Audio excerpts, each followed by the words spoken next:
la société. Belle invention, hein? Je me demande ce qui pourrait se passer mal avec des individus différents qui vivent tous ensemble. Oui, donc comme il est écrit dans le titre de la vidéo, on va parler de harcèlement. Oui, je sais, c'est un sujet très joyeux. On voulait pas. Le sujet du harcèlement, c'est quelque chose qui me tient particulièrement à cœur car j'en ai été victime et que je suis là. Voilà, avec un chat. Oui, elle squatte. Elle partira peut-être. Cette vidéo n'a pas pour but de faire culpabiliser des gens, mais de montrer à ceux qui sont victimes qu'ils ne sont pas seuls et qu'on peut s'en sortir. Je sais, c'est plus facile à dire qu'à faire. Dans un premier temps, je vais expliquer qu'est-ce que le harcèlement. Je sais, c'est une notion qui peut sembler commune et qu'on nous rabâche les oreilles avec ça depuis longtemps. Mais si il y a toujours du harcèlement, c'est peut-être qu'il y en a qui n'ont pas compris. Il existe plusieurs types de harcèlement. Il y a le harcèlement scolaire, le harcèlement moral et également le cyberharcèlement, grâce aux merveilleuses inventions des réseaux sociaux. Bref, le harcèlement scolaire ou intimidation est un comportement de harcèlement dans le milieu scolaire. Ouais, comme son nom l'indique en fait. Il se caractérise par des violences physiques, mais également morales, avec des humiliations, des insultes ou des rumeurs infondées que l'on dit sur une personne. Ensuite, l'extension de l'harcèlement scolaire, c'est le cyberharcèlement. Il se caractérise également par des violences, seulement elles ne peuvent pas être physiques, vu que c'est par le biais de réseaux sociaux ou de réseaux numériques. Le cyberharcèlement peut prendre plusieurs formes quand même.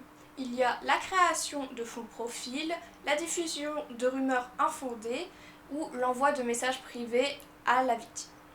Oh, les joies de l'immaturité.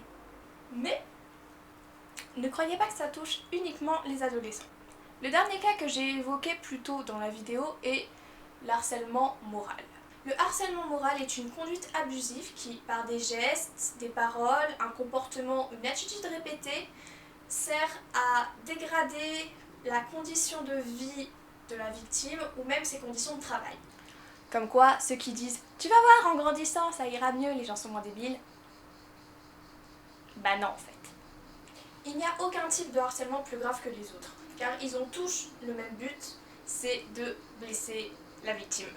Vous allez me dire, mais pourquoi est-ce que les gens ne se plaignent pas plus? Le fait de blesser constamment une personne, ça va le faire douter, tout simplement. C'est ce qui m'est arrivé. Les humiliations, les insultes et les rumeurs infondées ont fini par m'ôter toute confiance en moi et m'ont conduit à me refermer sur moi-même. Personne ne pouvait savoir que j'étais victime de harcèlement. Les quelques amis que j'avais ne le savaient pas, le personnel administratif non plus, mes parents non plus, mes frères et sœurs non plus. Car en fait, on se demande si on en est vraiment victime ou si on l'a mérité. Petite info, on ne le mérite jamais. C'est pour ça qu'on parle très rarement de ce qui nous arrive quand on se fait harceler. En plus, on a peur que ce soit pire après. Mais comment on peut bien s'en sortir alors ? Eh bien, je vais essayer de vous expliquer grâce à un schéma. Dans la vie ou en société, on fonctionne toujours dans une forme de trio. Il y a la victime, le héros et le bourreau. Quand on se fait harceler, on est dans le rôle de la victime et nos harceleurs dans celui du bourreau. Et le problème avec le harcèlement, c'est qu'on n'arrive pas à se sortir de notre rôle de victime quand on est la victime. La solution pour s'en sortir, c'est simplement de prendre les autres rôles qu'on est censé avoir dans la société. Plus facile à dire qu'à faire, je sais. Mais il faut déjà avoir un rôle de bourreau. Quand je dis bourreau, je ne peux pas dire aller harceler les autres. Vous l'avez vécu, vous savez que ça fait mal. C'est pas ça la solution. Quand je parle du rôle de bourreau, je veux dire être l'investigateur des emmerdes des autres. Par là, je veux dire en parler. En parler à l'administration, c'est leur rôle. Ils sont là pour vous protéger et pour vous aider, pas pour se moquer de vous ou vous juger. Bref, pour avoir ce rôle de bourreau, vous devez en parler, que ce soit à vos parents, à l'administration ou à la police. Si vous avez été agressé physiquement ou même que ça allait trop loin, vous devez aller porter plainte. Le cyberharcèlement est pris extrêmement au sérieux par les forces de police, surtout chez les jeunes, car il cause des suicides. Si vous ne voulez pas prendre ce rôle de bourreau pour vous, simplement parce que vous pensez ne pas le mériter, dites-vous que si ça se trouve, vous n'êtes pas le seul à être victime des mêmes personnes. Si vous portez plainte, si vous vous plaignez de ces personnes, elles seront plus surveillées et peut-être que vous sauverez d'autres personnes.